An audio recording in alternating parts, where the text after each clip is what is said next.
Hello, my friends, and welcome to the latest spin. I'm Mike Spinner, Student Athlete World USA, coming at you on another happy Thursday. It is still the depth of winter here in the Northeast. One day this winter may come to an end. It certainly was not during the last 7 days. It's still real cold. And I've had interviews this week a lot on the East Coast, like all the way down to Florida.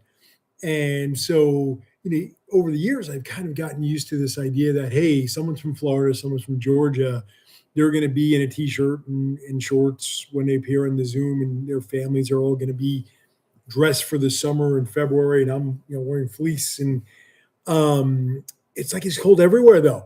I'm interviewing families in like Miami who are wearing hoodies. This is just one of those crazy winters, and it doesn't feel like it's going to end. I know it will end, but about 5 feet to my right, you might be looking left. I don't know how this works with this camera. Is a door to my deck, and when we got the big storm a couple of weeks ago, the snow line went above the door, so you could kind of just see like how high it is. And looking out right now, like the snow's still above the door line, so it's not going anywhere. So, this is just a bad winter, but it hasn't affected us. We are still steamrolling ahead, preparing for the summer of 2026. And the biggest news is, if you look at our social media, Tim is regularly posting graphics that our roster numbers are shrinking. And what I have to say is, now, I haven't paid that close attention, but I don't remember ever in the last 4 years being this busy with interviews in the middle of February. So normally by now, our roster spots are almost gone. This is a year where our roster spots are getting there, like we're filling, but the number of interviews scheduled is greatly right now outpacing what we have available. So if you're watching this and you're still on that on-ramp, you're still waiting for our letter of recommendation, you're still waiting to schedule your interview with me, you are running out of time, all right? Because looking at what we still have available and looking at the volume of applications still coming in and the volume of applications still being scheduled, at some point, the roster spots that are left, whatever's left, is going to be overtaken. And it's just math. It's academic at this point. So there's still time, but that time is going to dwindle real quick because I have a lot of interviews being scheduled, and I have a feeling even more coming in. So my piece of advice to you is get off that on-ramp, people. Get that application done. Get that interview scheduled, because at some point this video in this space is going to say, we're done. We're on to 2027. And while we're doing this, middle of February means we really have gotten deeply invested in those final preps for this summer. And speaking to a lot of our coaches, just trying to figure out who to put where and when. We are certainly starting to put the finishing touches in our itineraries. And we are 3 days away from the international flights being fully official. We've gotten a couple emails out for certain tours with the international flight information being finalized. I believe we are exactly 3 days away from our flights being done and official. And that's just like another step towards our summer. Have preliminary conversations about my own tour. I still don't quite know where it's going to be, but I've been running some thoughts by Tim, and we're starting to get on the same page there as well. So for me, this is just that kind of prelude to the real exciting part of the year. We're almost there. And I'm really excited to kind of move on to the next phase, which is announcing our rosters, finalizing the itinerary, announcing our coaches, setting up the team meetings. We're almost there.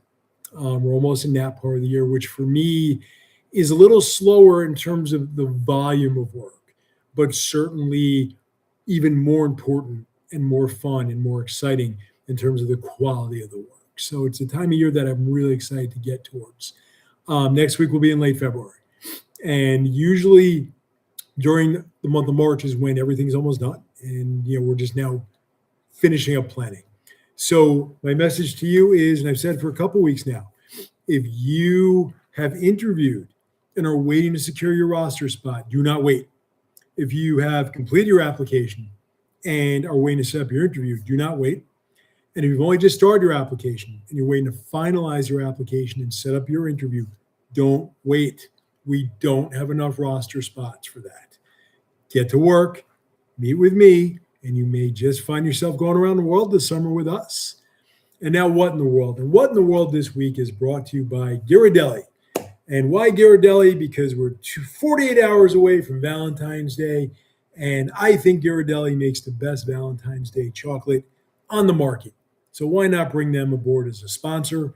And a possibly little-known fact, next year's Super Bowl will take place on Valentine's Day. That's right. It was announced. And those of you that Valentine's Day is the point of contention, start arguing now. And there's so much that I can go through What in the World this week, so much happening in the sports world. We're in the middle of the Olympics. And as I've said many times, when it comes to the Olympics, I'm like an addict. I need to get my fix in every day. And today, the USA men's ice hockey team had a great first game. I personally think, looking at the first kind of series of games for men's ice hockey, I personally think the Canadians look the best right now in terms of being put together and playing as a team that looks like they've been doing this for a while.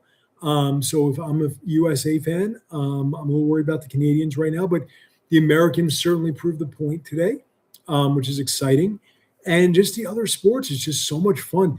When I think about it, like, you don't see luge and bobsled and ice dancing and figure skating and some of these other more popular winter sports, except for the Winter Olympics. For me, ice hockey's clearly my favorite and always will be, but I put nothing past short track speed skating. If you've never seen short track speed skating, to me, that is the Olympic event to tune into, that you wish you could see some more of. If you've never seen it before, tune in. It's a lot of fun. But it's been very enjoyable to watch the Winter Olympics. No big stories, I think, coming out of the Winter Olympics.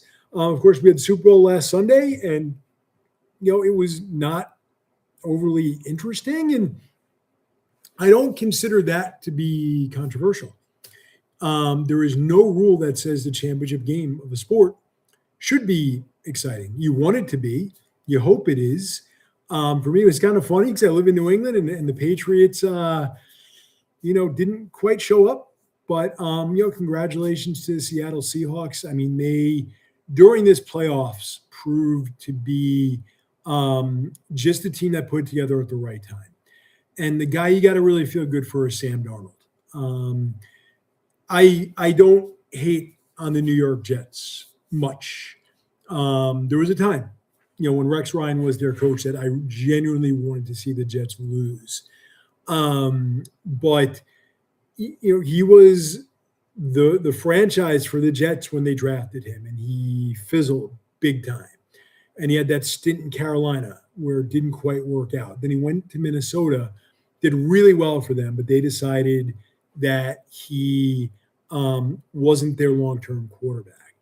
And now here he is, Super Bowl MVP. Personally, I think the Seattle Kickers should have won it. That's my controversial hot take. But, you look at the sports world, and yes, Sam Darnold has been more of a failure than a success during his career. I think that's a fair statement. But he's never been like that bad person. When you think about it, besides not succeeding as a quarterback, like, what bad is there to say about Sam Darnold during his career? There's not much. He's been a guy who's shown up, lunch pail kind of guy, worked hard, worked patiently for that next opportunity, has not achieved the success that his billing out of college at USC was, but he finally did it. And I think that's one of the things I love about sports, that, here's a guy that up until 5 days ago, his career has been underwhelming. And now he has reached a height that many great players don't get to reach.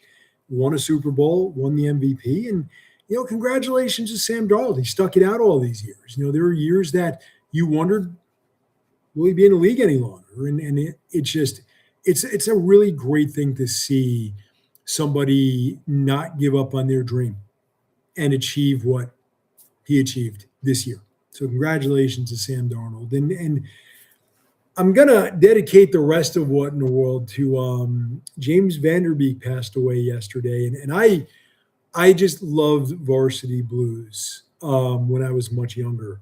I thought there's been many better sports movies than Varsity Blues. Don't get me wrong. My money's worth. I've said it, I think, on the show before. Cinderella Man is my favorite movie of all time, which is a boxing movie. I think Miracle is probably pound for pound the best sports movie of all time. Varsity Blues, way beneath that. Like, no Oscar awards, I doubt it. But from pure entertainment value, Varsity Blues to me was a classic sports movie. I love it. If it's on, I'll watch it. And James Vanderbeek, who was one of the central characters, he passed away yesterday tragically of cancer. But I've had a hot take on James Vanderbeek and Varsity Blues for years. I'm going to share it here. So it's not What in the World, James Vanderbeek. That would be mean. The man just passed away. But more of an homage to James Vanderbeek. I'm going to give a hot take that I've given for years, and people have never wanted to believe me, but this is how I feel. So James Vanderbeek's character in Varsity Blues, Jonathan Moxon, the quarterback, one of the biggest villains in cinematic history. And I mean it. And right now, if you know the movie well, you're thinking to yourself, what? Follow me here. Not James Vanderbeek, but his character, Jonathan Moxon, in Varsity Blues, spent that entire movie as the bad guy. He was the anti-hero. He was the villain of Varsity Blues, not Bud Kilmer, John Voight, the coach. All right? He just coached his team.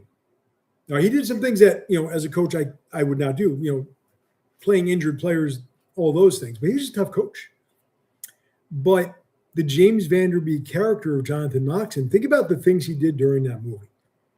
Remember, there was the practice where he ran a play where it was like a hook and ladder to Billy Bob, the offensive lineman, and Billy Bob bobbled the ball and dropped it. It was really funny. That wasn't the play that the coach called. He ran a play of his own. During another game, before he became the starting quarterback, he was on the bench reading a book. He's the backup QB, and he hid a personal book in his playbook to make it look like he was reading the playbook. He was reading his own book. The coach caught him. Remember, tossed his book in the air. If your dad hadn't played his heart out for this team, I would kick you out of here, that kind of thing. Took his team to a strip club the night before a game that they ended up losing, where they engaged in underage drinking.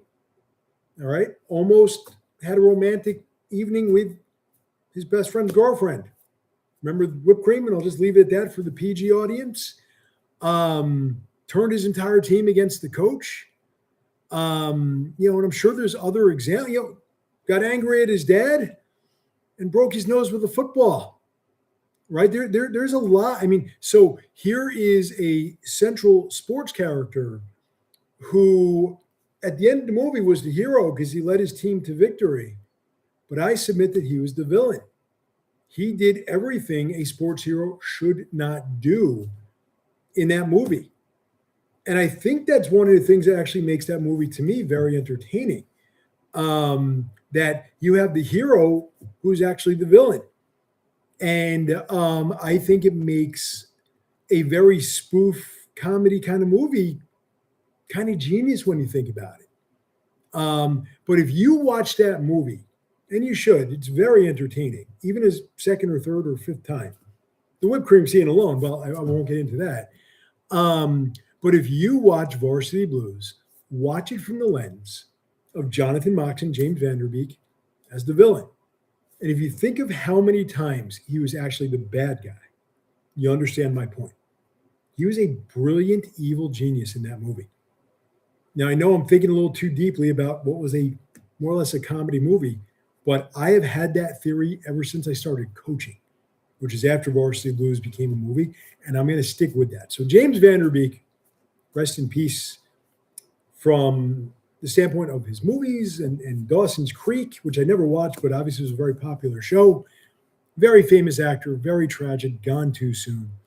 But I will submit that James Van Der Beek as Jonathan Moxon in Varsity Blues was one of the most brilliant villain characters of all time. Don't believe me? Watch the movie, again, from my lens. And I think you'll agree with me then. And that's it for Latest Spin this week. As always, great fun. And as always, we are in the home stretch here, people. We are well into the fourth quarter. We have limited roster spots remaining. There's only one way to grab one. Go to studentathleteworld.com, complete your application, interview with me, and pack your bags. Happy Valentine's Day to those who celebrate. We'll see everyone next week.